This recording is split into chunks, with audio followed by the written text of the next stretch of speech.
পানি শূন্যতা থাকলে বা পানি শুষ্কতা অর্থাৎ সেচের যদি অভাব হয়, যদি এই যে পেঁয়াজ গাছ, সেই পেঁয়াজ গাছ যদি সঠিক মতো পানি না পায়, পানির যদি অভাব থাকে, তাহলে সে এই যে ফ্লোয়েম টিস্যুর মাধ্যমে পেঁয়াজ শিকড়ের মাধ্যমে পানিটাকে গ্রহণ করবে। সেই পানির মাধ্যমে যে খনিজ লবণগুলো এবং পানি সব যে এরকম সে টুসি উপর দিকে নিয়ে যাবে তার খাদ্য তৈরি করার জন্য। তো সেই ক্ষেত্রে দেখা যায় যে পানির ঘাটতির কারণে এই টিস্যুগুলোতে পানির অভাব পড়ে। এই কারণে টিস্যুগুলো দুর্বল হয়ে যেতে পারে। সেই কারণে এটি হয়। আর টিস্যুগুলো যে টার্গার একটা প্রেশার থাকে, পানি একটা টার্গার প্রেশার নামে একটা চাপ সৃষ্টি করে টিস্যুর ভিতরে। এই টার্গার প্রেশারের কারণে কিন্তু গাছটি সোজা হয়ে দাঁড়িয়ে থাকে। তো টার্গার প্রেশারটা কমে যায়, যেই কারণে সেক্ষেত্রে এই ধরনের ফ্যাকাশে রঙের এরকম নেক রিজিয়ন এরকম রিং দেখা যেতে পারে এবং এখান থেকে ভেঙে যেতে পারে। আসসালামু আলাইকুম প্রিয় কৃষক বন্ধুরা এবং তরুণ কৃষি উদ্যোক্তা বন্ধুরা। আমি কৃষি বিএসএম ফজলে রাব্বি আপনাদের সবাইকে জানাচ্ছি অনেক অনেক শুভেচ্ছা এবং অভিনন্দন। প্রিয় বন্ধুরা, খুবই একটি গুরুতর সমস্যার শিকার হন পেঁয়াজ চাষিরা। সেটি হলো কি, যে পেঁয়াজের কালিতে রিং হওয়া এবং বেঁকে যাওয়া। বিশেষ করে যারা কদম পেঁয়াজের চাষটা করেন তাদের ক্ষেত্রে এই ঝামেলাটা খুব পোহাতে হয়। দেখা যায় যে পেঁয়াজ গাছের যেই কলি হয়, এই যে কালিটা হলো, এই কালির এরকম ঘাড়ের অংশটা, বিশেষ করে এই যে নেক রিজিয়নটা অর্থাৎ ঘাড়ের অংশটা, এই জায়গাটায় দেখা যায় যে এরকম চারপাশে গোল বলয়ের মতো, এরকম ফ্যাকাশে রঙের গোল বলয়ের মতো দেখা যায় এবং এই গোল বলয়টি থেকে একসময় কালিটা ভেঙে যায়। আসলে এটা কেন হয় এবং এটা প্রতিরোধ করার জন্য কি করা দরকার সে বিষয়টা একটু জানা আমাদের জরুরি। সেজন্যই আজকের আলোচনাটা। তো এর কারণগুলো আগে আমরা একটু বোঝার চেষ্টা করি যে কি কারণে এটা হতে পারে। কারণ হলো কি? প্রথমত পানি শূন্যতা থাকলে বা পানি শুষ্কতা অর্থাৎ সেচের যদি অভাব হয়, যদি এই যে পেঁয়াজ গাছ, সেই পেঁয়াজ গাছ যদি সঠিক মতো পানি না পায়, পানির যদি অভাব থাকে, তাহলে সে এই যে ফ্লোয়েম টিস্যুর মাধ্যমে পেঁয়াজ শিকড়ের মাধ্যমে পানিটাকে গ্রহণ করবে। সেই পানির মাধ্যমে যে খনিজ লবণগুলো এবং পানি সব যে এরকম সে টুসি উপর দিকে নিয়ে যাবে তার খাদ্য তৈরি করার জন্য। তো সেই ক্ষেত্রে দেখা যায় যে পানির ঘাটতির কারণে এই টিস্যুগুলোতে পানির অভাব পড়ে।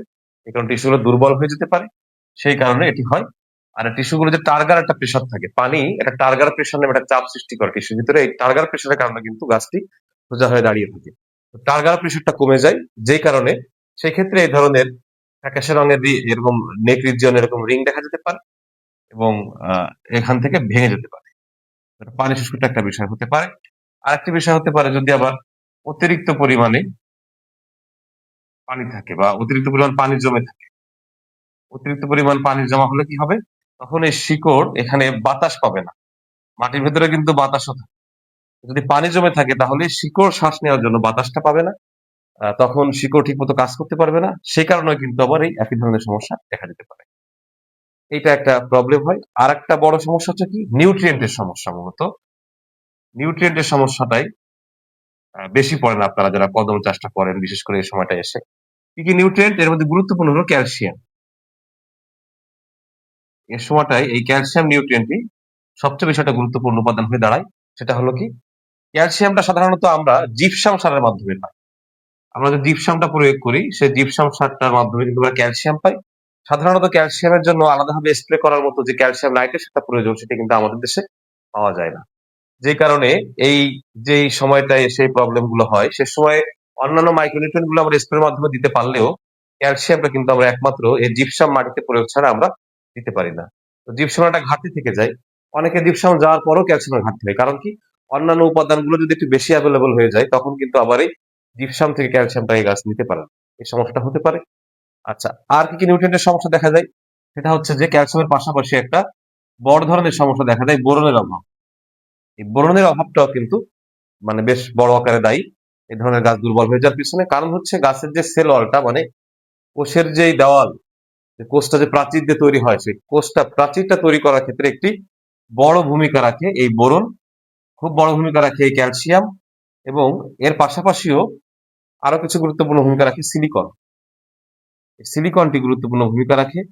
তো দেখা যায় যে আমরা স্বাভাবিকভাবে যেই সারগুলো দেই গাছে বা যা যা করি, সিলিকনটা কিন্তু আসলে দেওয়া হয় না, খুব অভাব থেকে যায়। কিন্তু এই ক্ষেত্রে এই সময়টা এসে গাছটাকে সোজা রাখার জন্য, সেলওয়ালটাকে শক্ত রাখার জন্য কিন্তু ক্যালসিয়াম বোরনের পাশাপাশি সিলিকনটাও কিন্তু অনেক বেশি গুরুত্বপূর্ণ। এছাড়া যদি এই সময় পটাশিয়ামের অভাব পড়ে, পটাশিয়াম কিন্তু গাছের যে স্টোমাটা, অর্থাৎ গাছের সবুজ অংশের যেই বা পাতার যে স্টোমাটা, যেখান দিয়ে জলীয় বাষ্প বা বাতাসের আর্দ্রতা সে ভারসাম্য করে, স্টোমাটার মাধ্যমে তার মানে পাতা থেকে আর্দ্রতা বের হয়, আবার সে গ্রহণ করে, এই যে কাজগুলো সে করে থাকে, এই স্টোমাটা কন্ট্রোল করার পিছনে বড় ভূমিকা থাকে কিন্তু পটাশিয়ামের। এবং এই সেলুলার গঠনেও কিন্তু পটাশিয়ামের একটি ভূমিকা থাকে। সেক্ষেত্রে যদি এরকম পটাশিয়ামটার ঘাটতি পড়ে যায়, তখন এই প্রবলেমটা কিন্তু হতে পারে। তার পাশাপাশি কিছুটা সমস্যা থাকতে পারে আহ জিঙ্কের জিঙ্কের কিছুটা সমস্যা থাকতে পারে, এটা একটু প্রবলেম হয়। এর পাশাপাশি সালফার, নাইট্রোজেন এগুলো প্রয়োজন, কিন্তু মুখ্যত আসলে এই কয়েকটি যেগুলো বললাম, এই নিউট্রিয়েন্টস গুলো যখন ঘাটতি পড়ে যায়, প্রথম ২-৩টা নিউট্রিয়েন্টস যদি একটু ঘাটতি একটু বেশি পড়ে যায় বিশেষ করে, তখন আর কি এই রিং হওয়া, ভেঙে যা, এই সমস্যাটা কিন্তু প্রবল আকারে খেয়াল করা যায়। তাহলে আসলে এই ধরনের সমস্যা দেখা দিলে আমাদের সমাধানটা আমরা কি করব? সেই বিষয়টি নিয়ে হচ্ছে আমাদের আলোচনা। তো তার আগে আমি একটু বলে রাখি যে এই পেঁয়াজ চাষ বিষয়ক যারা আপনারা পেঁয়াজ চাষ করছেন, সেটা ফলনের জন্য হোক বা কদমের জন্য হোক, পেঁয়াজ চাষ বিষয়ে আমি তো নিয়মিত ভিডিও দিই ইউটিউবে, আপনারা কমেন্ট করেন, অনেকে আমার সাথে যোগাযোগ করেন, আমি আপনাদের সঙ্গে চেষ্টা করি সাপোর্ট দিয়ে দিয়ে আপনাদের চাষকে সামনে এগিয়ে নিয়ে যাওয়ার। তো দেখা যায় যে এই ছোট ছোট সংক্ষিপ্ত ভিডিওগুলো দেখে হয়তো ওই বিষয়ে আপনারা একটা নলেজ পান, কিন্তু টোটাল বিষয়টা নিয়ে কিন্তু পূর্ণাঙ্গ জ্ঞানটা নেওয়ার প্রয়োজন রয়েছে। তো তাদের জন্য আমি এই পেঁয়াজ চাষ নিয়ে কয়েক শত কৃষককে নিয়ে আমি কোর্স করেছিলাম। তো সেই কোর্সগুলোকে কম্বাইন করে আমি 5টি এক্সক্লুসিভ ভিডিও এবং একটি পিডিএফ ফাইল রেডি করেছি। এখানে 5টি ভিডিও এবং একটা পিডিএফ, এই যে যেই কম্বাইন্ড প্যাকেজ, এই কম্বাইন্ড প্যাকেজটি আপনারা আমার কাছ থেকে নিতে পারবেন মাত্র 200 টাকা মূল্য পরিশোধ করে। এটা আমি একটি নাম্বার লিখে দিচ্ছি আপনাদেরকে, বিকাশ নাম্বার 01717005357। এই বিকাশ নাম্বারে আপনারা 200 টাকা সেন্ড মানি করে এই 5টি এক্সক্লুসিভ ভিডিও, যেখানে পেঁয়াজ চাষের সমগ্র বিষয় আলোচনা করা হয়েছে, এবং একটি পিডিএফ বই যেখানে সব বিষয় নিয়ে বিস্তারিত লেখা হয়েছে, এই দুটো বিষয় নিয়ে এই প্যাকেজটা আপনারা নিতে পারবেন এই বিকাশ নাম্বার সেন্ড মানি করে। আর সেজন্য আমার এই যে যেই স্ক্রিনটা আছে, ভিডিও স্ক্রিনটা, এই স্ক্রিনের যেই উপরে যেই হোয়াটসঅ্যাপ নাম্বারটি দেওয়া রয়েছে, সেই হোয়াটসঅ্যাপ নাম্বারে আপনারা আমার সঙ্গে যোগাযোগ করে তারপরে এটি আপনারা গ্রহণ করতে পারবেন। তো যে বিষয়ে আলোচনা করছিলাম, যে আমরা এখন সমস্যাগুলো জানতে পারলাম যে কি কি কারণে এই সমস্যাটা হতে পারে, তাহলে সমাধানটা এখন কি আসতে পারে? সমস্যা জানতে পারলে তো এই সমস্যাগুলোকে সমাধান করতে হবে। তাহলে কি করতে হবে?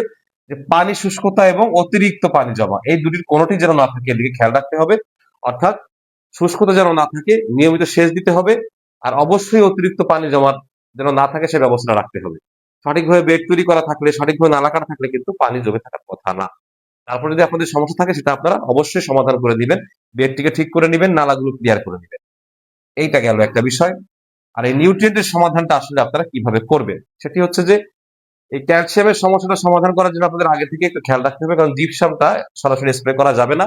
জিপসামটা কিন্তু পানিতে ওভাবে সলুবল বা দ্রবণীয় না। যে কারণে জিপসামটা স্প্রে করে আপনারা ক্যালসিয়ামের কাভারেজ দেওয়াটা একটু বেশ কঠিন হয়ে যাবে।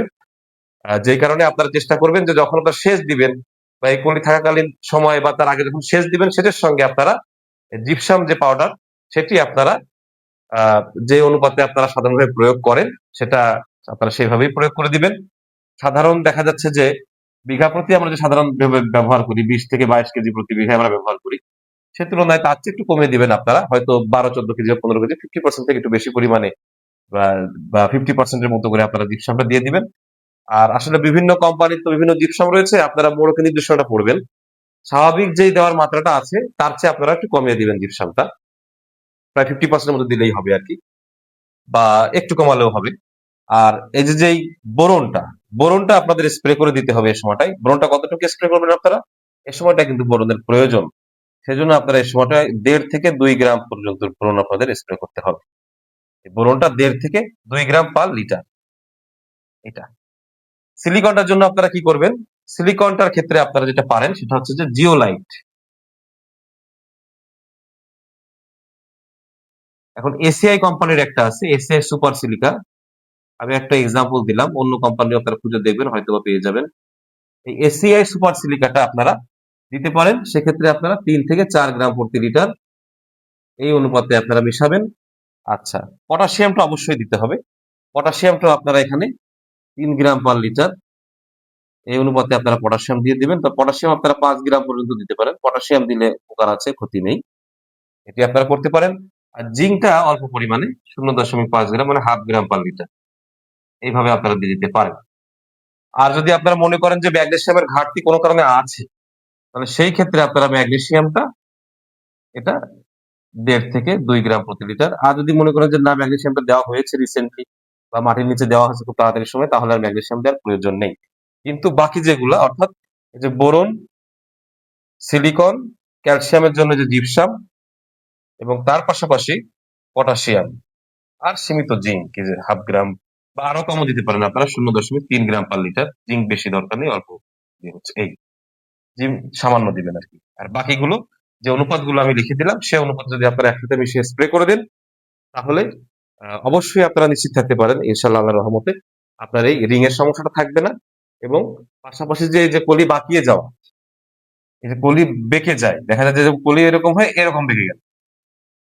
সোজা থাকার কথা কিন্তু সোজা নাই। এরকম ভাবে বেঁকে গেছে। এই ধরনের প্রবলেমও কিন্তু দেখা যায়। তো এই একই একই কারণেই হয়। এই যে ভেঙে যাওয়াটা বা বেঁকে যাওয়াটা, এই বেঁকে যাওয়ার কারণে কিন্তু এই একই কারণ। ভেঙে যাওয়ার পিছনে যে কারণগুলো কাজ করে, এভাবে বেঁকে যাওয়ার পিছনে কিন্তু একই কারণগুলো কাজ করে। সুতরাং আপনারা এই একই ধরনের সলিউশনটা যদি আপনারা এই বেঁকে যাওয়ার ক্ষেত্রেও দেন, তাহলে সেই ক্ষেত্রে আপনাদের কলি বেঁকে যাওয়ার সমস্যাটা দূর হবে। কলিগুলো শক্ত হবে, সুস্থ হবে, সবল হবে। আর এর পাশাপাশি আপনারা খেয়াল রাখবেন যে গাছে কোনো প্রকার ছত্রাকের আক্রমণ আছে কিনা বা কোনো প্রকার পোকার আক্রমণটা আছে কিনা সেটা আপনারা খেয়াল রাখবেন। ছত্রাকের আক্রমণের ক্ষেত্রে আপনারা সঠিক ছত্রাকটি নির্ণয় করার চেষ্টা করবেন। অ্যাকচুয়ালি কোন ছত্রাকটি আক্রমণ করেছে। সঠিকটা বের না করে আন্দাজে বেশি পাওয়ারফুল ছত্রাকনাশক স্প্রে করাটা কিন্তু এই যে কলি দুর্বল হওয়ার অন্যতম প্রধান কারণ। আপনারা অনেক সময় অনেকগুলো গ্রুপের ছত্রাকনাশক ব্যবহার করেন। ছত্রাকটা আপনারা চিনতে পারেন না যে কোন ছত্রাক আক্রমণ করলো। যে কারণে খুব পাওয়ারফুল অনেকগুলো ব্যবহার করেন। তো অতিরিক্ত ছত্রাকনাশক কিন্তু গাছকে এরকম এই কলি বাঁকানো বা এই রিং রিং হওয়া ভেঙে পড়ানোর কিন্তু একটা অন্যতম কারণ। যে কারণে আপনারা সঠিক রোগটা আইডেন্টিফাই করে আপনারা ওটার জন্য যেই ছত্রাকনাশক যতটুকু পরিমাণ প্রয়োজন আপনার রিকমেন্ডেড ততটা ব্যবহার করবেন। এর চেয়ে অতিরিক্ত কখনো আপনারা করবেন না। তবে বর্তমান সময়ে আমি যেটা দেখতে পাচ্ছি একটি ছত্রাকের আক্রমণ হচ্ছে। এটা আপনি দেখতে পারবেন যে এরকম পাতা বা কলিতে খেয়াল করবেন যেরকম এগুলো মারা যাচ্ছে মানে শুকিয়ে যাচ্ছে এরকম আগা থেকে মানে পুড়ে একদম শুকিয়ে যাচ্ছে, শুকিয়ে এরকম নিচের দিকে এগিয়ে আসছে। আর এখানে আপনারা এরকম ছোপ ছোপ হলুদ দেখতে পারবেন। এরকম হলুদ হলুদ ছোপ ছোপ দেখতে পারবেন। এটা হচ্ছে কি? এটা হচ্ছে ডাউনি মিল্ডো। পেঁয়াজের ডাউনি মিল্ডো, এটার কারণে এখন এই প্রবলেমটি হচ্ছে। এটার জন্য আপনারা যে অনুমোদিত ছত্রাকনাশক গুলো আছে সেগুলো আপনারা ব্যবহার করলে তখন এই রোগটার হাত থেকে আপনারা মুক্তি পেয়ে যাবেন। তো প্রিয় বন্ধুরা আশা করি বুঝতে পেরেছেন। আর আমি যেটি বললাম যে পূর্ণাঙ্গ আপনারা নলেজটা নেওয়ার জন্য যাবতীয় সেচ ব্যবস্থা, সার ব্যবস্থা, বিভিন্ন প্রকার রোগকে আলাদাভাবে নির্ণয় করে সেটার জন্য সঠিক সঠিক চিকিৎসা কিভাবে দিতে হবে বা নিউট্রিয়েন্ট গুলো সম্পর্কে পরিষ্কার আইডিয়া নেওয়া, কোন নিউট্রিয়েন্টটা কতদিন মাটিতে থাকে বা কোন নিউট্রিয়েন্ট স্প্রে কখন করতে হয়, কখন কি কি সমস্যার ক্ষেত্রে কি কি নিউট্রিয়েন্ট গুলো স্প্রে করতে হয়, এই বিষয়গুলো সম্পর্কে পরিষ্কার আইডিয়া পাওয়ার জন্য আপনারা আমার এই 5টি ভিডিও এবং এই পিডিএফ এর প্যাকেজ নিতে পারেন।